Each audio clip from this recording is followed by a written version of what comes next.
이성보다 신념이 지배하는 사회에서 신화는 신념을 등에 업고 사회의 질서와 평화라는 명분 아래 사회 계급은 정당화되었고 특권층은 자신들의 자리를 보존할 명분을 획득하게 됩니다. 그 결과 제사장이나 무사를 비롯해 고대 인도의 지배자들은 부유한 삶을 살았고 사치를 누렸습니다. 게다가 원하는 것은 무엇이든 해주는 하인들이 있었습니다. 상인과 농부는 그리 잘 살지는 못했지만 그래도 먹고 살 음식도 있었고 살만한 집도 있었습니다. 무엇보다 바이샤들도 먹고 살만한 돈이 있었습니다. 그러나 인도 카스트 제도의 가장 하층 계급인 수드라는 아주 적은 돈을 받고 고된 일을 해야만 했습니다. 그들은 브라만이나 크샤트리아 그리고 바이샤들이 하기 싫어하는 일을 해야 했습니다. 수드라는 좋은 집은커녕 좋은 옷도 가질 수 없었고 글을 배울 수도 없었습니다. 그런데 이 수드라보다 불가촉 천민에 해당하는 달리트는 훨씬 더 불쌍하게 살았습니다. 이 달리트들은 수드라하고도 친구가 될 수 없어 겨우 말을 건네는 정도만 허락되었다고 합니다. 그들은 더럽고 힘들며 어려운 일만 해야 했습니다. 그들은 항상 가난했고 언제나 굶주렸습니다. 신체적 유전자만 유전되는 것이 아니라 사회문화적 전통과 계급마저 그대로 유전되는 고대 인도에서 시타르타 왕자가 태어납니다.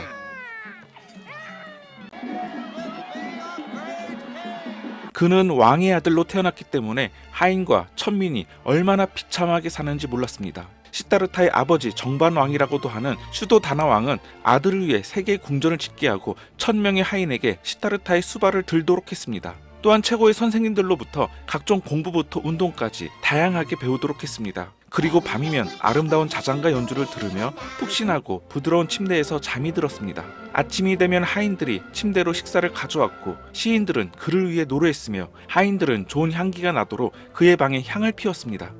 정말 남부러울 것 하나 없고 부족함이 없는 시타르타. 그러나 그는 자라면서 이 안락한 세계 너머에 대한 궁금증이 증폭되기 시작했습니다. 어느 부모가 그렇듯 시타르타의 부모도 그가 아름답고 좋은 것만 보고 누리기를 바래 궁전 밖에 대해 일절 관심을 갖지 못하도록 하였고 철저히 통제하였습니다. 그러나 자식 이기는 부모 없다고 슈도다나 왕은 사람을 시켜 미리 궁전 밖의 거리를 깨끗이 청소시키고 건물 앞쪽을 다시 말끔히 칠하도록 명령했습니다. 그리고 병들고 가난한 사람들을 모두 도시의 구석으로 몰아낸 다음 아들이 궁전 밖에 나갈 수 있도록 허락했습니다. 시타르타는 궁전 밖 세상을 처음 보며 도시가 자신의 궁전만큼이나 아름답고 멋지다고 환호했습니다. 정말 이 도시 사람들은 이런 좋은 곳에 살다니 참으로 운이 좋구나. 그렇게 감탄을 연발하며 주위를 둘러보는데 그때 모퉁이를 지나가던 나이가 한참 많은 한 사람을 발견하게 됩니다. 시타르타는 그때까지 늙은 사람을 만나기는커녕 보지도 못했습니다. 그의 부모는 늙은 것도 추하다고 생각해 나이가 많은 사람들을 시타르타의 주변에 얼씬도 하지 못하게 했기 때문입니다. 시타르타는 소름이 끼쳤습니다. 그러나 그의 호기심은 더 커져만 가 도시의 후미진 곳을 방문하게 됩니다. 그곳에서 시타르타는 늙은 사람뿐만 아니라 병약한 사람, 병에 걸린 사람, 장애가 있는 사람, 그리고 불가촉 천민을 보게 됩니다. 지구는 원래 돌고 있지만 세상이 어지러웠습니다. 그 앞으로 상여를 맨 장녀 행렬이 지나갑니다. 몹시 토할 것만 같았습니다.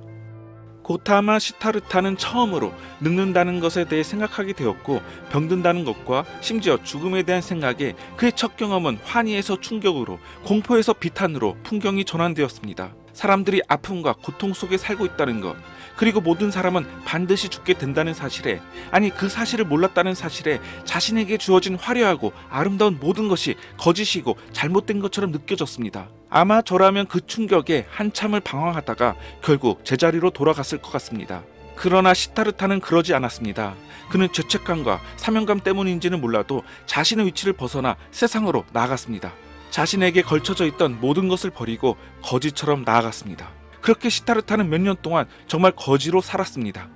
그는 삶의 고통을 애써 무시하거나 피하려 하지 않고 삶의 아픔과 슬픔에 직면하여 이 고통의 문제를 해결하려 하였습니다. 그러던 어느 날 보리수 나무 아래서 갑자기 시타르타는 깨달음을 얻었다고 알려져 있는데 사실 그의 깨달음은 점진적이면서 동시에 즉각적인 것이었습니다. 그는 단연간 고행 중이었고 동시에 깨달음은 그 찰나에 발현된 일입니다.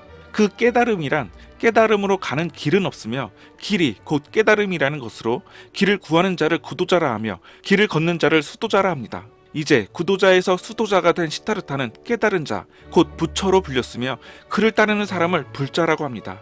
이러한 부처의 가르침에 고대 인도의 많은 사람들이 따르게 되었고 오늘날 불교는 기독교, 이슬람교, 힌두교에 이어 세계에서 가장 많은 신자가 따르고 있습니다.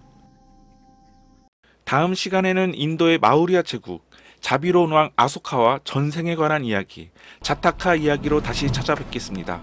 시청해주셔서 감사합니다. I am Sokka.